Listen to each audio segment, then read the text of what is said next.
During the bloody chaos of the Sengoku period, when Japanese warlords raised castles upon the ashes of mighty clans that had fallen to the clash of spears and swords, a figure emerged who stood apart on the battlefield.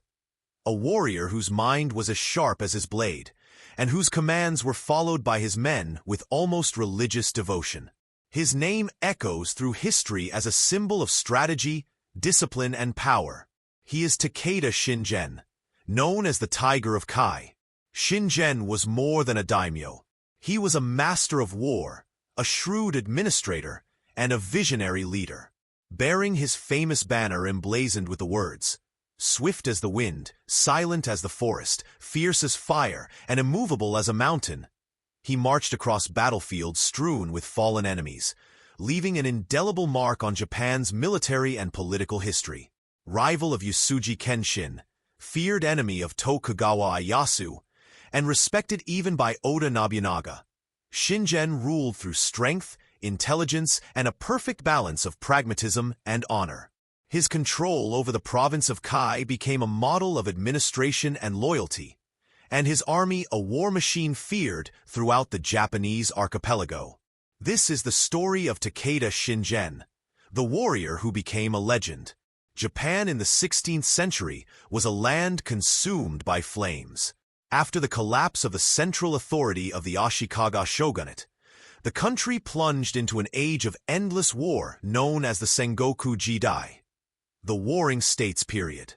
Feudal lords, or daimyōs, fought relentlessly for control of provinces, alliances, and castles. No border was stable. No alliance lasted. Treachery was common, violence the rule, and survival depended as much on cunning as on the sword.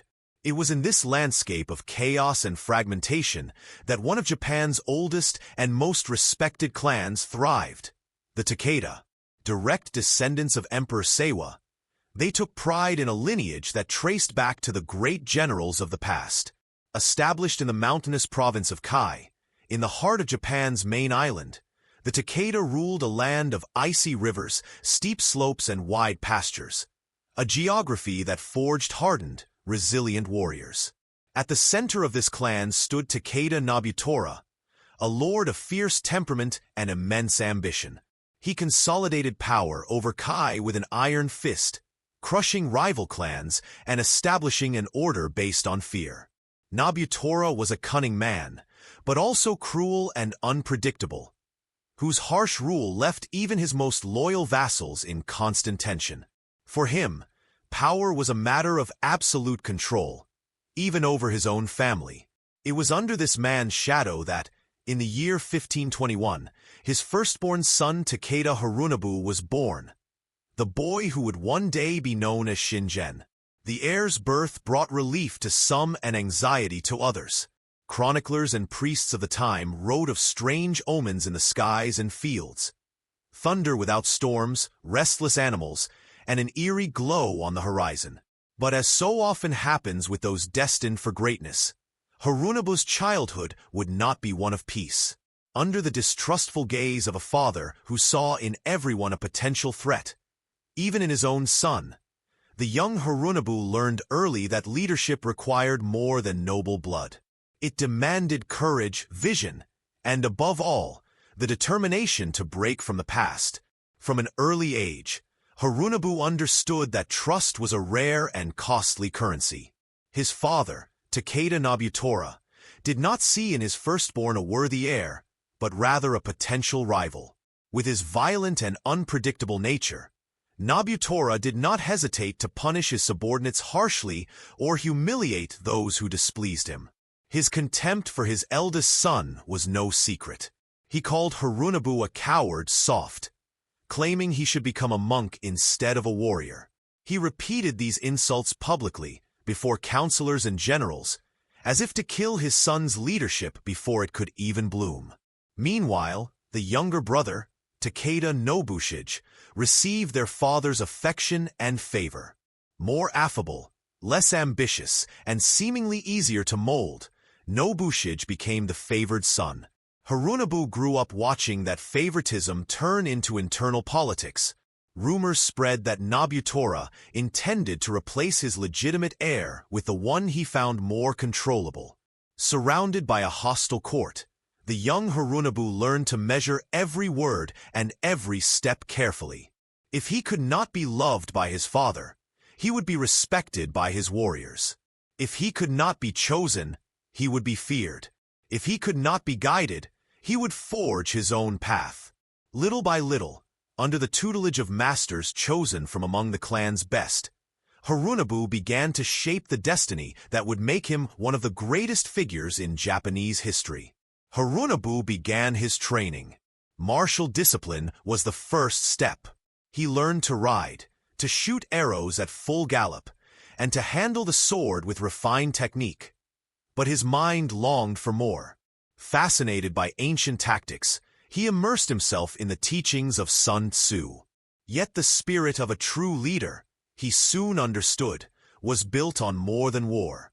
As was tradition among noble warriors, Harunobu was also educated in the poetic and religious arts. He wrote melancholic verses, visited Buddhist monasteries, and debated with Zen monks.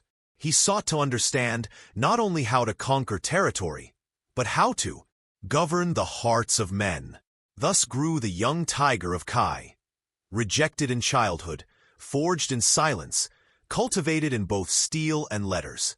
No one yet called him Shingen, the name that would later enter history. But those who watched closely knew that the son Nobutora despised might one day rise high enough to eclipse his own father. It was in 1536, at the age of 16, that Harunobu finally had his first chance to prove himself on the battlefield. In the campaign against Kaiso Castle, located in the region of Shinano, a territory neighboring the province of Kai, the mission was commanded by his father, who saw in this expedition yet another move to strengthen his dominion, and perhaps an opportunity to test or even expose his son's weaknesses. Harunobu was assigned a small detachment, positioned far from the main front lines. It was a secondary, almost symbolic role, but he refused to accept a merely decorative position. During the siege of the castle, Nobutora faced unexpected resistance and decided to withdraw temporarily. But Harunobu, ignoring the order to retreat, held his position with his men, observing the enemy's defenses and trusting his own reading of the terrain. He decided to act. Under the cover of night, he led a daring assault on the fortress, one that culminated in the elimination of the enemy commander, the seasoned warrior Ashikaga Shogunate. The victory was unexpected and lightning swift, achieved without reinforcements and without his father's support, won only through instinct, courage, and strategy. When Nobutora learned of the victory, his reaction was bittersweet. The father showed no pride, only irritation, angered by his son's disobedience and by the spotlight that now shone on him. Harunobu, however, gained in that moment something he had never before received from his father: recognition among the clan's vassals and generals. The elders of the Takeda family, hardened by decades of war, began to see in the young man not only an heir by blood, but one by warrior virtue. They whispered among themselves that he had made decisions many veterans would hesitate to take, and that he had done so with composure, precision, and bravery. The Kaiso campaign, brief though it was, changed everything. Harunobu ceased to be the ignored son, the coward his father mocked, and became known as a promising warrior, perhaps even a legitimate leader. And in silence, as was his nature, he realized something essential: respect is not inherited. It is earned, with the sword, with risk, and with vision. That night in his camp, it is said that Harunobu contemplated the family banner and wrote a brief poem. Moonless night. The sound of victory resounds louder than a father shouts.